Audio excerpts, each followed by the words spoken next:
കൂടെ ഞാൻ രാവിലെ എഴുന്നേറ്റ് വന്ന് കാപ്പിയും ചായയും ഒക്കെ ഉണ്ടാക്കും കേട്ടോ.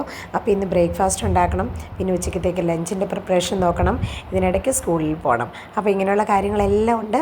അതുകൊണ്ട് പെട്ടെന്നാട്ടോ ഓരോ കാര്യങ്ങൾ ചെയ്യുന്നത്. നമുക്കിപ്പോൾ ഇഷ്ടം പോലെ പുതിന ഉള്ളതുകൊണ്ട് ഞാൻ പുതിന ഇട്ട പുതിന ചായ കേട്ടോ കുടിക്കുന്നത്. അപ്പോൾ എനിക്ക് നല്ല ഇഷ്ടമാണ് ഇതിൻ്റെ ഒരു ടേസ്റ്റ്. ഒരു പ്രത്യേക ടേസ്റ്റാണ് ചായ ഉണ്ടാക്കുന്ന സമയത്ത്. ഇങ്ങനെ ഉണ്ടാക്കാത്തവരൊന്നും ഉണ്ടാക്കി നോക്കണം കേട്ടോ, നല്ല ടേസ്റ്റാണ്. അപ്പോൾ പുതിന ചായയൊക്കെ കുടിച്ചതിന് ശേഷമാണ് ഞാൻ ബ്രേക്ക്ഫാസ്റ്റിൻ്റെ പ്രിപ്പറേഷനിലേക്ക് കിടക്കുന്നത് കേട്ടോ. അപ്പോൾ ഇപ്പം നമുക്ക് കുറച്ച് ലേറ്റായിട്ടാണ് ക്ലാസ് സ്റ്റാർട്ട് ചെയ്യുന്നത്. അതുകൊണ്ട് എന്നാൽ പിന്നെ വിചാരിച്ചു ചായയൊക്കെ അങ്ങ് ആസ്വദിച്ച് കുടിച്ചേക്കാമെന്ന് കരുതിയിട്ടോ. ആസ്വദിച്ച് ചായ കുടിക്കാൻ നോക്കിയിട്ടുണ്ടെങ്കിൽ കുറേ സമയം പോകും കേട്ടോ. അതുകൊണ്ട് പിന്നെ ഞാൻ വിചാരിച്ചു വേണ്ട, സമയം പോകും, പെട്ടെന്ന് തന്നെ കിച്ചണിൽ പോയി ബാക്കിയുള്ള കാര്യങ്ങളൊക്കെ ചെയ്യണമല്ലോ. അപ്പം ഞാൻ വെജിറ്റബിൾസൊക്കെ കട്ട് ചെയ്തെടുത്തു. പിന്നെ ഞാൻ അതേത് ശിവചാന് കുറച്ച് കോഫി വേണമെന്ന് പറഞ്ഞ് ബ്ലാക്ക് കോഫി, അപ്പോൾ കോഫി എടുത്ത് കൊടുക്കുക കേട്ടോ. കോഫി എടുത്തിട്ട് കൊണ്ട് കൊടുക്കാൻ സമയമില്ലാത്തതുകൊണ്ട് ഞാൻ പറഞ്ഞത് ഇവിടെ വന്ന് എടുത്തോ കേട്ടോ. ഞാൻ തിരക്കിട്ട് വെജിറ്റബിൾസ് എല്ലാം കട്ട് ചെയ്തുകൊണ്ടിരിക്കുകയാണ്. അപ്പോൾ ഞാൻ പനീർ കട്ട് ചെയ്തുകൊണ്ടിരിക്കുക കേട്ടോ. പനീറും കട്ട് ചെയ്ത് മാറ്റി വെച്ചു. ഇനിയിപ്പോൾ വേഗം കറി ഉണ്ടാക്കണം, ചപ്പാത്തി ഉണ്ടാക്കണം, എല്ലാം റെഡിയാക്കിയിട്ട് വേണം കേട്ടോ എനിക്ക് പോകാനായിട്ട്. ഇവിടെ പിന്നെ എന്തിനും ഏതിനും കടുകെണ്ണയാണല്ലോ, അതുകൊണ്ട് പാൻ വെച്ച് കൊടുത്തിട്ട് അതിനകത്തോട്ട് ഞാൻ കുറച്ചധികം കടുകെണ്ണ ഒഴിച്ച് കൊടുത്തിട്ടുണ്ട്. നമ്മുടെ പനീർ ഒന്ന് ഫ്രൈ ചെയ്തെടുക്കണേ. ചെറിയ ഷാലോ ഫ്രൈ ആണ് ഞാൻ ചെയ്ത് കൊടുക്കുന്നത്. ഉപ്പ് മാത്രം ചേർത്ത് കൊടുത്തു, എന്നിട്ട് ഒന്ന് ജസ്റ്റ് ഫ്രൈ ചെയ്തെടുത്ത് മാറ്റുകയാണ് ചെയ്യുന്നത്. ഇത് ഫ്രൈ ചെയ്ത് മാറ്റിയതിന് ശേഷം ഇതിനകത്തോട്ട് പിന്നെ ബാക്കിയുള്ള വെജിറ്റബിൾസും കൂടെ ഇട്ടിട്ട് നമ്മൾ ഇത് ടോസ്റ്റ് ചെയ്തെടുക്കുകയാണ് ചെയ്യുന്നത്.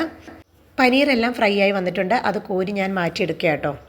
നമ്മുടെ നാട്ടിൽ നമ്മളെല്ലാത്തിനും കടുകല്ലേ ഇട്ട് പൊട്ടിക്കുന്നത്, ഇവിടെ നേരെ തിരിച്ചാട്ടോ. ഇവിടെ എല്ലാത്തിനും ജീരകമാണ്.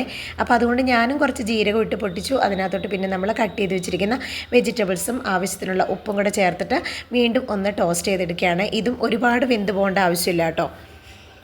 ഇത് അത്യാവശ്യം ഇപ്പോൾ ടോസ്റ്റായി വന്നിട്ടുണ്ട്. ഈ ഒരു സമയത്ത് തന്നെ ഇതിനകത്തോട്ട് ഞാൻ കുറച്ച് സോയാ സോസ് ചേർത്ത് കൊടുക്കുന്നുണ്ട്, പിന്നെ റെഡ് ചില്ലി സോസ് ഇതും കൂടെ ചേർത്ത്, ഇതൊക്കെ ചേർത്ത് കൊടുക്കുമ്പോഴാട്ടോ നമ്മുടെ ഈ ഒരു പനീറിൻ്റെ റെസിപ്പിക്ക് നല്ല ടേസ്റ്റ് ഉണ്ടാകുന്നത്.